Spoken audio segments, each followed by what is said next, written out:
Hey guys, it's Dr. Nancy Brandt. I'm excited to see all of you on here from lots of different areas. So we're in Canada. Woohoo! What else, Anna?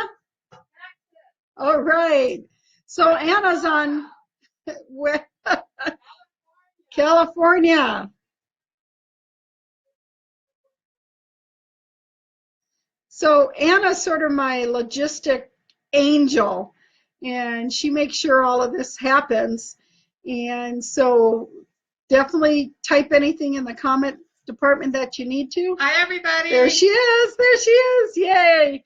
And what we were thinking is, we're just going to have a little bit of a chat. I'm going to give you a little bit of background into what I call evolutionary feeding of pets. And why is it evolutionary? Because it's kind of a new concept, believe it or not. You know what? It's really what happens via evolution. What were our pets designed to eat? So ask yourself this question. What is your dog or cat supposed to eat if they were out in nature, left wild, and left to their own devices? What would they eat if they didn't have us? And actually, if they didn't have us, putting them kind of in confinement, okay, albeit it's kind of really good confinement if you think about it, okay, because they get all their needs met. But what would they eat? And if we look at that, possibly that then gives us some answers to what we should be feeding them. And that's the evolutionary feeding of pets. So what we really need to do is get evolved and start an evolution. So thanks for joining me tonight. And I know we're going to have this out there for about 7 more days. So thanks all of you joining us a little bit later. So, every animal has its own unique nutritional needs. And so a cow is different than a horse, and it's different than a dog or a cat or a mountain lion, etc. These animals, okay, have evolved into having different nutritional needs. And one of the reasons is the circle of life.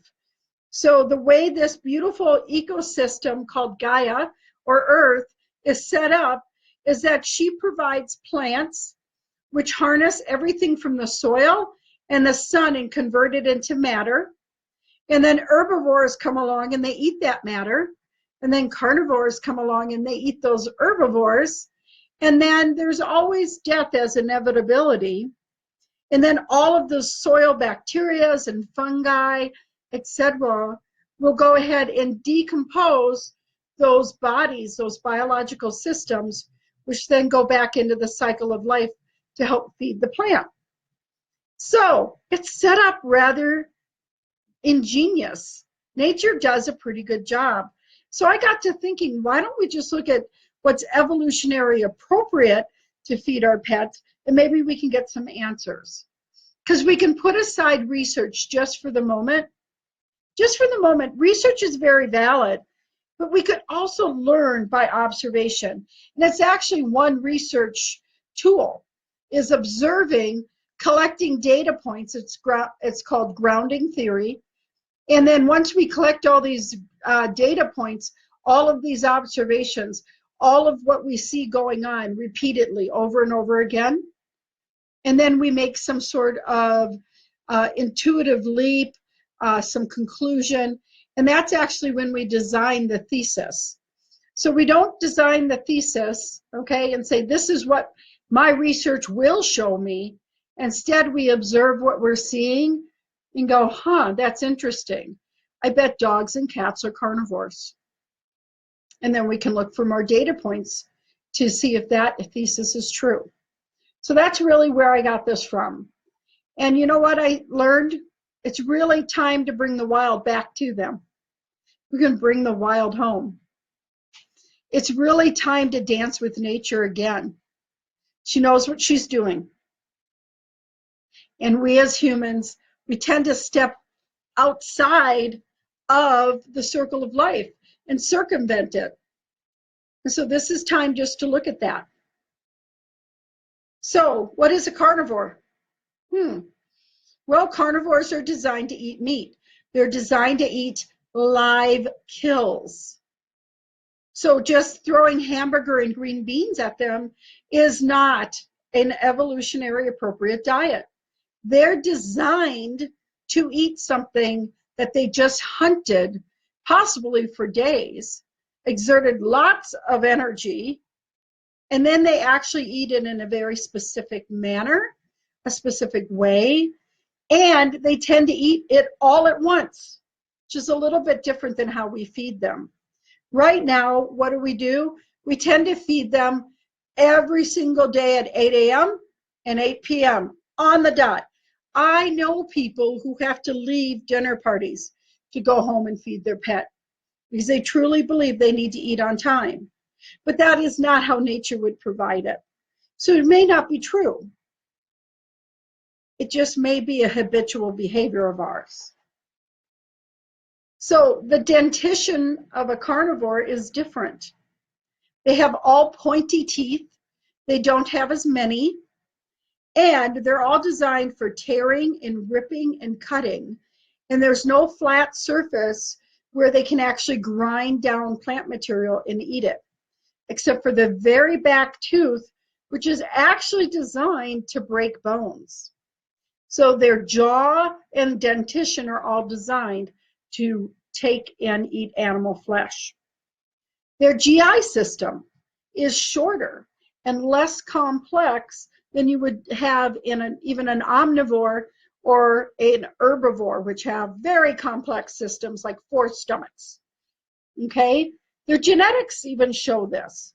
So what they're able to do now is they're able to test genetically if they have genes that could digest starch, that could break down carbohydrates.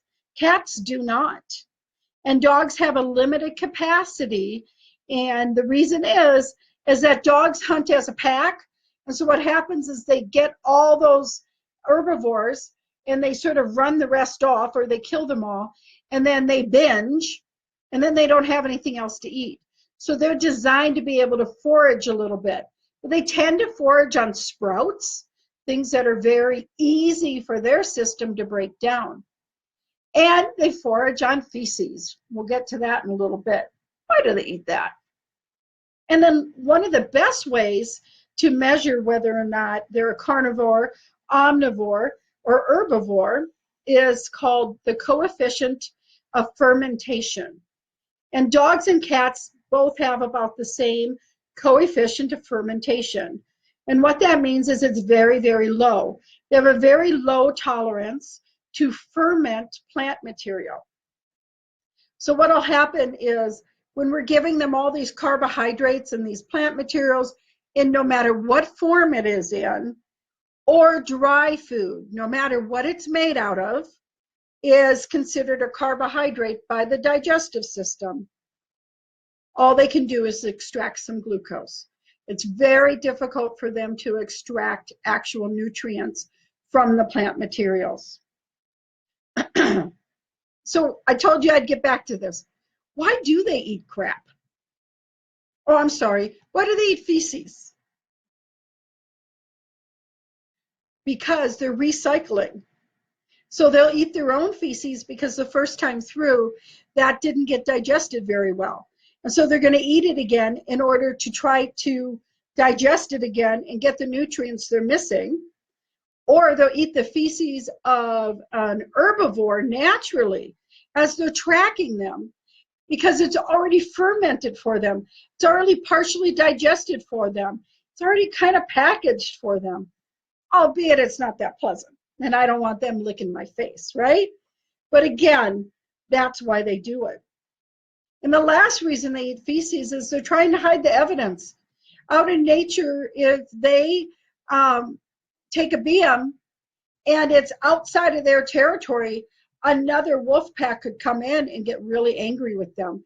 And there's some behavioral issues that show up for both dogs and cats that really have to do with people invading their territory. And we as humans, we don't understand their language, and so we may misinterpret what they're saying to us.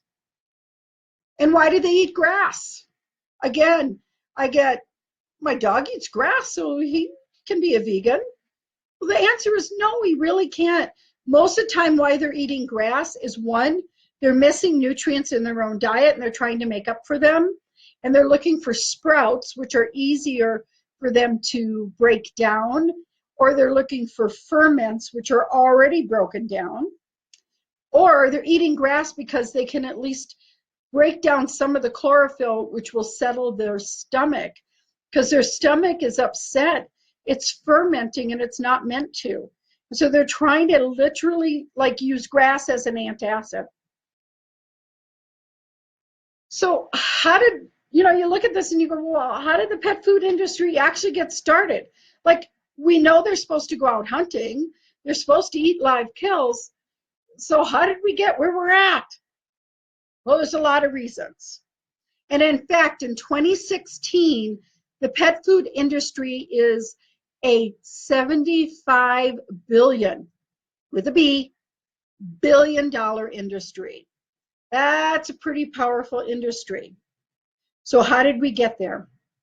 Well, part of this story is that back in the early 20s, we started to use the automobile. So instead of using a horse, we used a car. They may not be as efficient, but they certainly took off. They took off rather quickly, and then the horses were no longer needed, and neither was the fuel for the horse, and that was grain. So the grain industry would be like our gasoline industry right now going, what do I do with it, right? So what does the gasoline company do? They find ways to either get us to not convert, okay, to more economically or ecologically friendly fuels, or they're going to find ways to use the fuels. And in the petrochemical world, that's pharmaceuticals, that's cleaners, that's plastics, etc. So again, the grain industry is like, what do I do? And so they noticed that they could start marketing their grain as an alternative food. And it became very, very inexpensive food as opposed to marketing it just for fuel for horses. And then next, what happened was World War I and World War II ended up with a lot of horses that would die on the battlefield. And there was a company that said, you know what?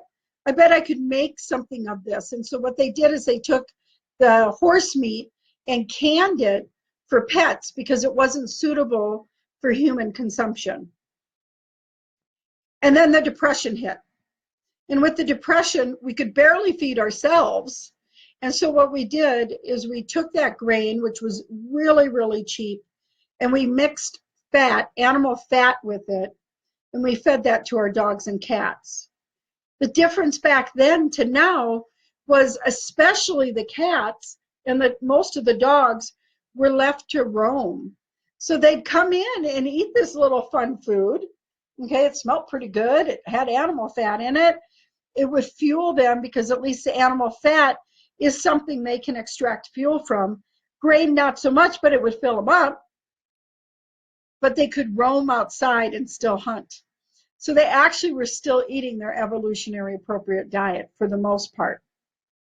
And then in the 40s and 50s, we began to urbanize even more, and the pet food industry started to take off even more because, again, it was convenience. That's when processed food started to take off. When we moved off of the farm and into our urbanization, we needed people to bring it to us in a form that had longevity. And so canned food became part of it. And then a little bit later, they were able to come up with dry food, which made it even easier to feed our pets. And we started to not let them out as much. And then in the 60s, the media, especially with TV, began to really influence our own belief systems. And in influencing those belief systems, we saw that what animals were meant to eat was dry pet food. It was better for their teeth, and canned pet food. And they got spokespersons like Garfield who, by the way, is a cartoon, not a cat. And we believed that cats loved fish. Have you ever seen cats in a fish? Or cats fishing? Have you ever seen cats in water? I don't think they like fish that much. But it was a cheap source of protein to put into our cat food because they found that if they didn't put some forms of protein, animal proteins into the cat foods, the cats would have long-term detrimental effects and even death. So again, they started by selling us what they were making as opposed to making what needed to be sold. And then we started to move into like the 80s, and we were able to develop food as medicine. And the prescription diets became very well known, and they started to do research into what we should be feeding our pets. And they also started training all of the veterinarians at the veterinary schools. And most of our training came from nutritional companies, dog pet food companies. And then in the 2000s, we said, wait a minute, I think I remember that dogs and cats are carnivores. I think we should be feeding them a raw food diet or even a grain-free diet. And that's the way that it's been progressively coming back, but becoming, in the minds of many, evolutionary. Look at that, that's totally different pet food. And I'm going to tell you, the debate is hot. It's really hot. There is a lot of pushback from an industry that's 75 billion and strong. So, what is the right fuel for the right job? Are horses supposed to eat meat? No. So tell me, are dogs and cats supposed to eat corn? No. In fact, I talk about this a little bit in my third book, The Chemical Free Pet. And what I talk about is the triple whammy effect. So there's a chemical that is sprayed quite frequently, and it will come into our yard no matter what we do, and even into our homes. It just drifts in. And our animals run around naked, and they roll in it, and then they clean themselves, right? So they get it through skin absorption and even ingestion. And then it's fed to this GMO corn to such an extent that the animals that eat the GMO corn will deposit it in their own meat. So now we're feeding them meat with this chemical, but it doesn't end there. On top of it, the first ingredient in many pet foods is GMO corn. That's the triple whammy. Our animals are getting, and that was just one chemical that I analyzed in that book, okay? They're getting it 3 ways: through their skin, through cleaning themselves, in the meat and in the corn in their diet. And what they had found is GMO corn, just the corn, was 18 times higher the safe level of this chemical. The other thing, and most importantly, is if we want an evolutionarily appropriate diet, we want to talk about live food versus processed devitalized food. Okay, so live food is evolutionary appropriate. Going out, hunting, and tracking, and pulling down an animal and eating it fresh, alive, not through our industrialized processing.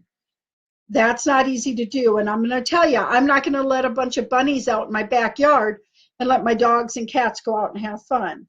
That's just not my way. So I got to get as close as possible to their evolutionary lifestyle. So when something is alive, it's vibrant, it's thriving, it's vital.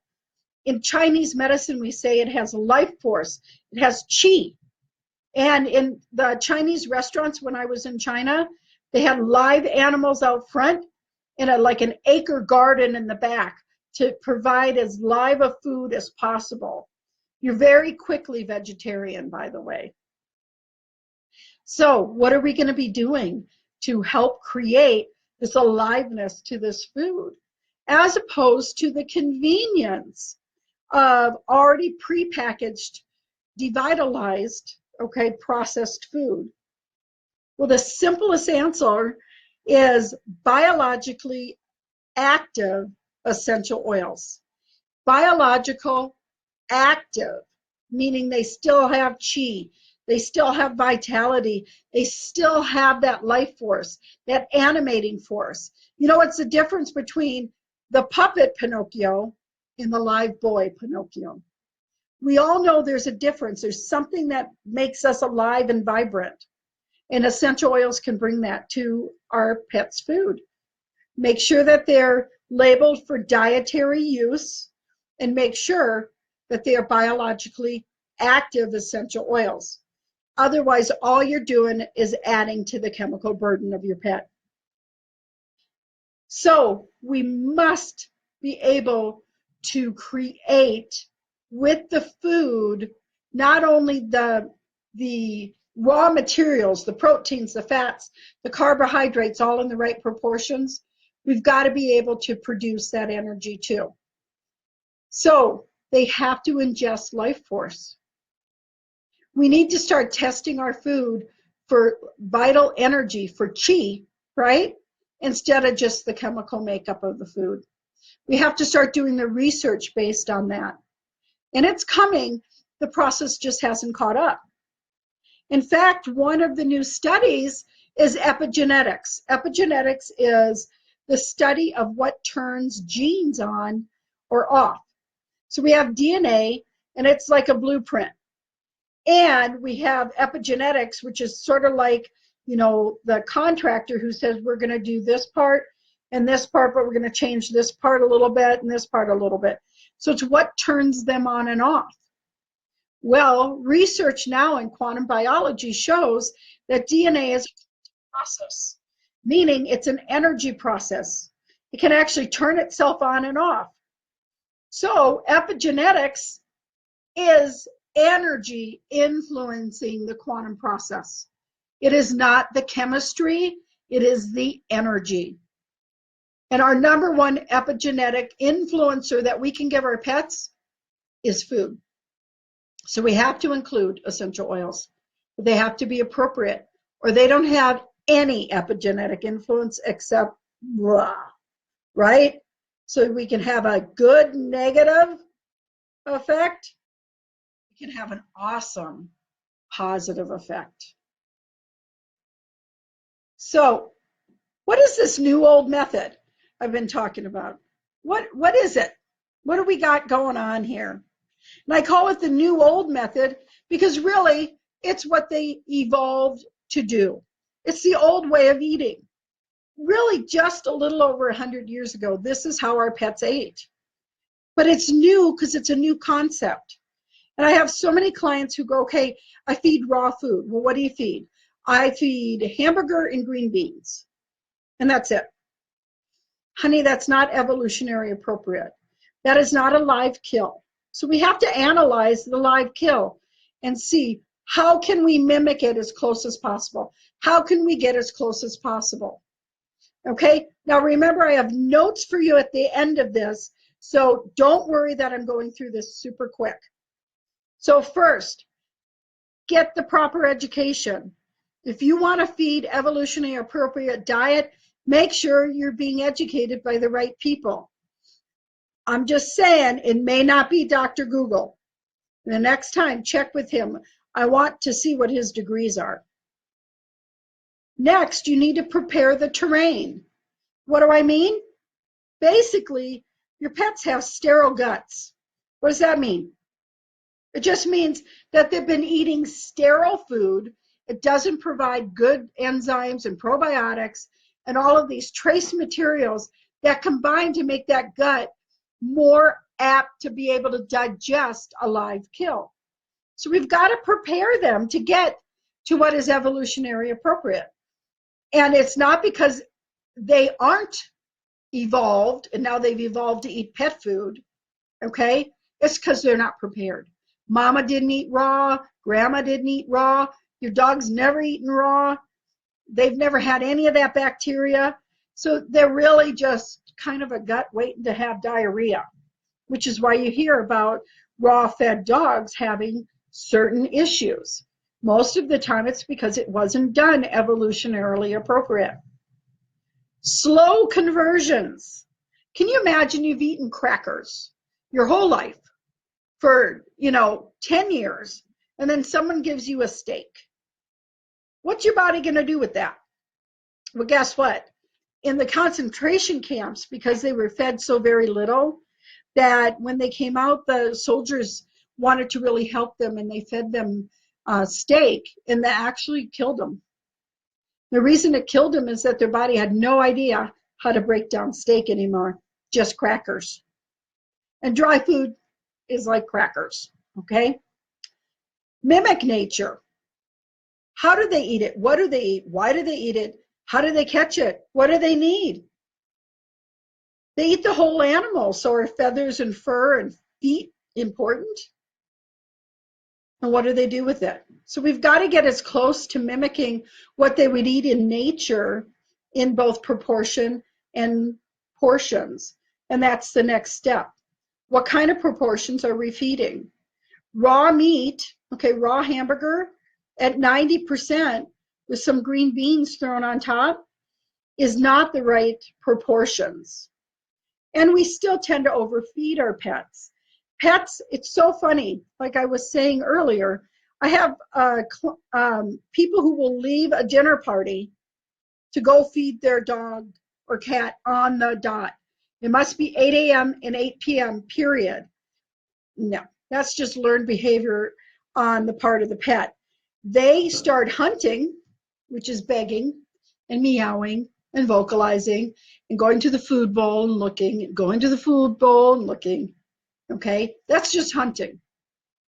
And we think, oh, we got to feed them right on the dot. And they get used to it. It's habitual behavior.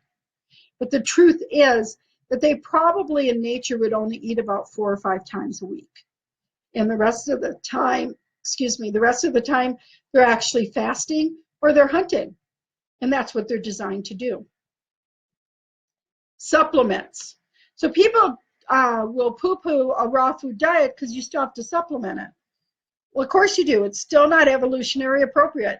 It's still not a live kill.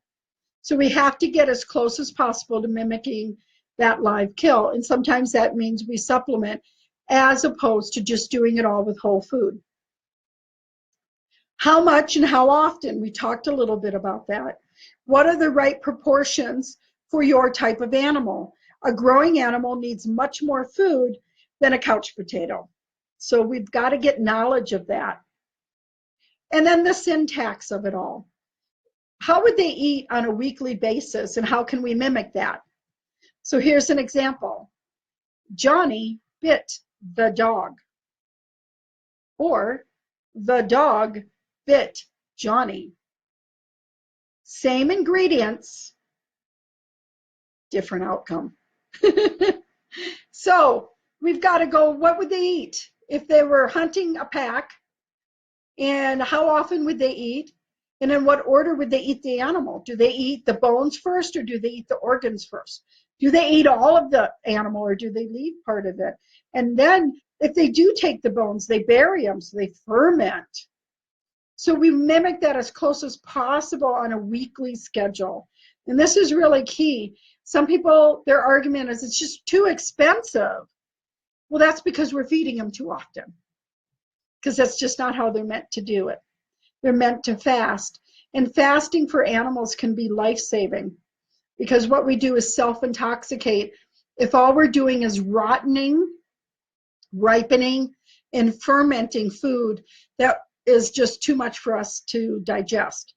Their systems are meant to fast, to the point that when they're fasting, it's the only time their body releases the stores of food. I'm going to drink some water quick. It's the only time they actually can release their food. Otherwise, they keep storing it. And we have an obesity problem in this country, not just with humans, but with our dogs and our cats. Make it simple. Keep it quick. Keep it simple. have a calendar, have it all worked out. Again, we have lots of information for you in our notes at the end. We can even use evolutionary appropriate food to combat medical conditions. We can even customize a diet just for your pet based on their own medical condition, but using whole food. And then lastly, it needs to be holistic with a W, holistic. The whole family, everybody needs to be on board with this diet. Sometimes it's not appropriate for our older dogs to go there. So we figure out what's the closest we can get. Quickly, okay, and again, these are in your notes. How do we enhance the food that we're already feeding? So if you're feeding dry food, the best enhancement is transition to canned food. That's I just can't stress it enough. But if you're not going to, at least add biologically active essential oils that are, again, on the label shown to be dietary oils. Okay, those are safe for ingestion, and you missed it on there. And what I mean is take 1 drop of, let's say, a lemon oil, okay, and you add that to 1 ounce of water, and then you mist down the food with it. Next, those carbohydrate laden canned foods. What do we do there? Same thing, upgrade. If all you do is upgrade from carbohydrate canned to canned grain-free, again, you're getting closer to evolutionary appropriate. You can mist them with biologically appropriate essential oils. Grain-free diet in the can. Again, still not evolutionary appropriate, still has preservatives, still has specific chemicals from the processing and even being in a can, but upgrade them. Move from that to a raw diet, but you've got to cook in between. Here's what I mean. Go from a canned food to a blanched raw diet. That's your first transition. And then you're going to go from your blanched raw diet to your raw diet, because you don't want to go straight from a food that's been cooked to one that's raw, because again, in Chinese medicine, it's a hotter food to a colder food, and you can have some transition issues. And again, those usually show up by diarrhea.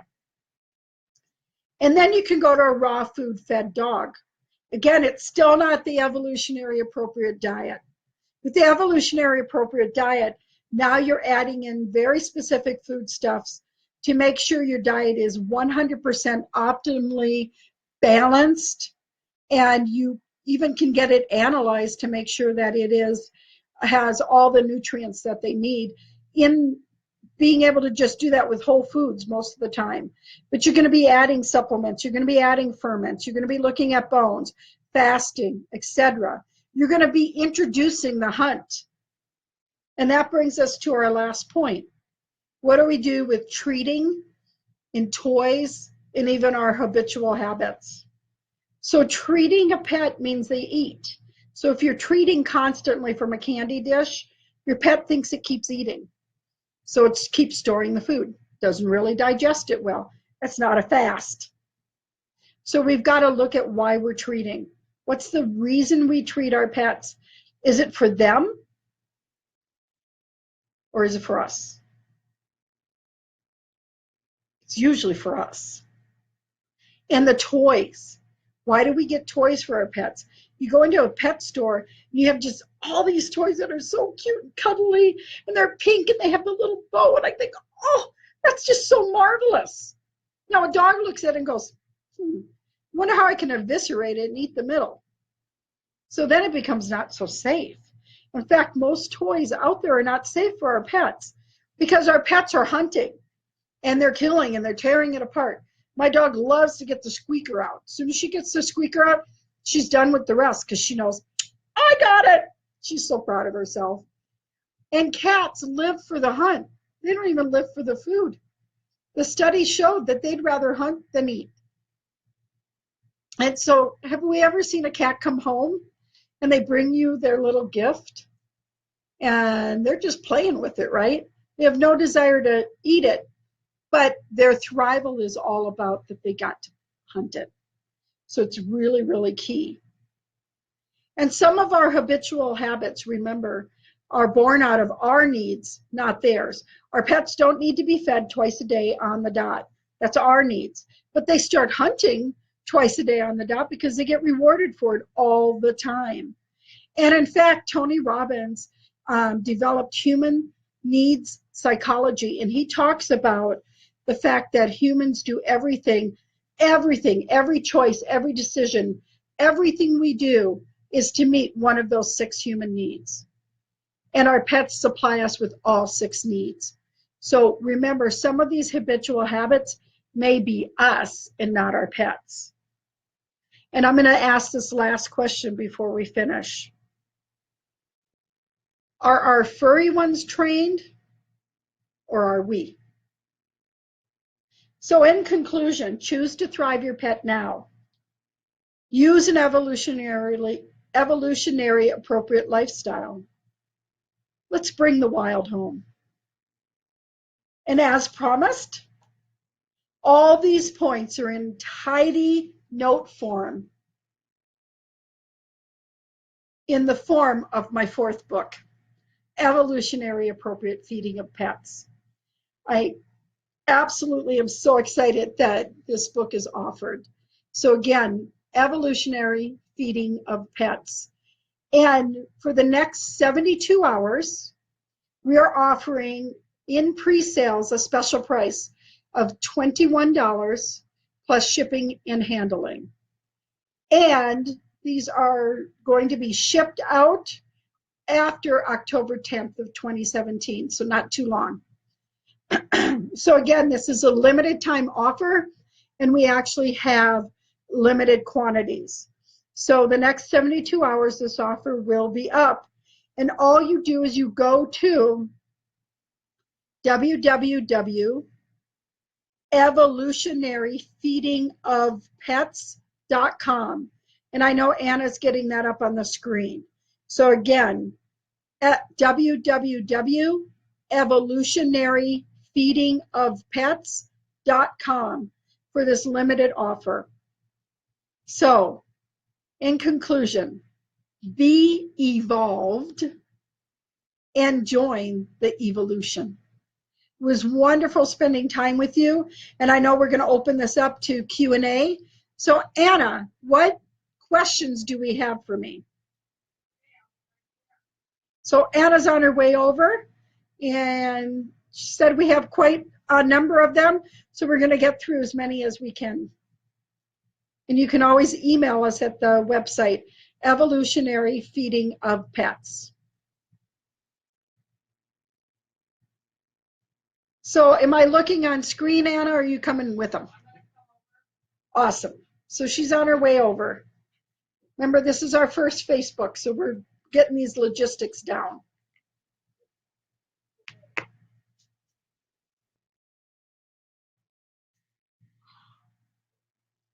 Hi, everybody. So this is your time to type in your questions and we can answer them. So Linda's asking, Dr. Nancy, what biologically active essential oils do you recommend for supplementing, and how many drops per pound? Okay, so again, email us. We'll let you know of all the ones that I've researched so far, which are my favorites, which ones I really prefer, okay, as far as branded. And what I mean by biologically active, I mean that the way that they're raised and selected and distilled and bottled and handled, et cetera, we don't lose that life force. And again, I'm going to say per cup as opposed to per pound on the essential oils, at least add an ounce of the diluted. So like 1 drop of essential oil on every cup of food. That should answer that. Connie is asking if her dog, like Eli, Ellie, with health issues, should be fasted. Again, we can always do phone consults. We can always, do special designs on diets based on medical issues. really the book talks about basic, and the second book is going to be about medical conditions. But here's the answer. In nature, they're supposed to fast. And often fasting our dog, feeding them less, doing it appropriately. So you've got to get educated, okay? Often will make them better. In fact, a lot of times our dogs and cats will fast themselves. They'll put themselves on a self-enforced fast. And we're like, oh no, they're not eating. What are we going to do? What are we going to do? And they're just over there going, look, I'm full. I need some time to digest. It's the way I do it naturally. Let the wild back in. Glenna is asking, how do you provide live grass for your pets if your yard is rock or artificial turf? Well, I know at pet stores they sell live grass, and I know a lot of my clients will actually buy wheatgrass. And so if you go down to some of the more health food stores, you can buy slabs of wheatgrass that's growing. And again, what they're looking for is that it's sprouted, and wheatgrass is sprouted. And that's why it's so much more effective for them. The thing is, you got to find out why they're eating grass. Okay, is their diet off? And that's why they're going to grass. Okay, Jillian is asking if there's a canned diet you would recommend for canines.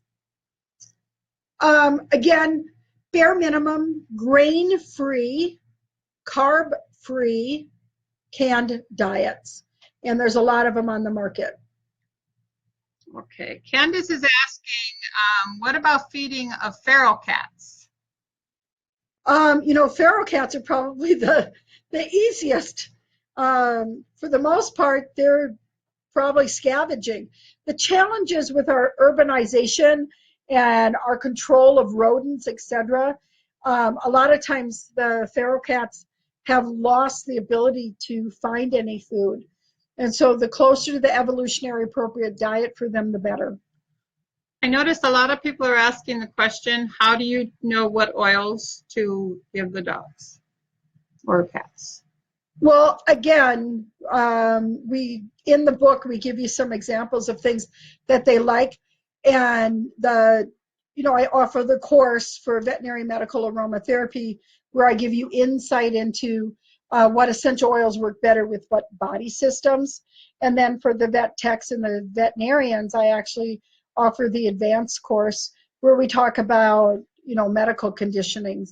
And that's more of a diagnosis and a prescription based on the animal's need, which is why I do the phone consults, and we do the customized diets, etc., to try to, again, account for each individual animal. Remember, it's kind of customized. Then I believe there's some self-selection videos on your YouTube channel that they can look up as well. So if you go to YouTube and type in Nancy Brandt DVM, I have a YouTube channel, and I show you what self-selection is. And self-selection, and we talk a little bit about it in the book, is just putting a choice of, 4 to 10 oils out there. And the video shows us doing this with pets, and they can choose for themselves. Because one of the reasons I wrote this book was reading another book where zoologists actually tested her animals on what herb would they pick. And they always picked the same herb based on their illness. So the veterinarian came in, diagnosed them. She gave them numerous choices, and they always picked correctly because their nose knows. Okay, another question. During the transition from dry kibble to wet to blanched raw to raw, how many days do you recommend the dog or cat eat the new transitional food to avoid or minimize digestive upset? So in the book, we have transition sheets right in there that are simple calculations for you. I like to go 14 days for transitioning. The younger the pet, the least amount of time they've been on a processed diet, the quicker.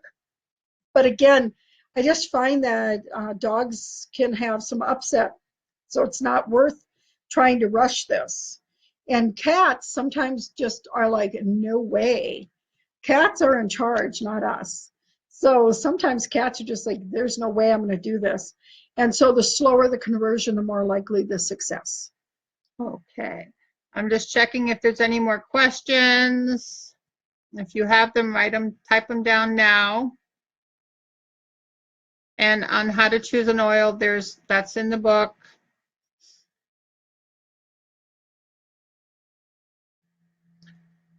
Any more questions before we say goodnight? I think we're good. So as promised, just under an hour. And we will see you on the evolutionaryfeedingofpets.com. Orders are in. Thank you and have a great night. One more. Thank you, Dr. Brandt. Thank you, Thank you, everybody. guys. So it was wonderful. Just remember, let's all start an evolution together. Yay. Thanks. Good night.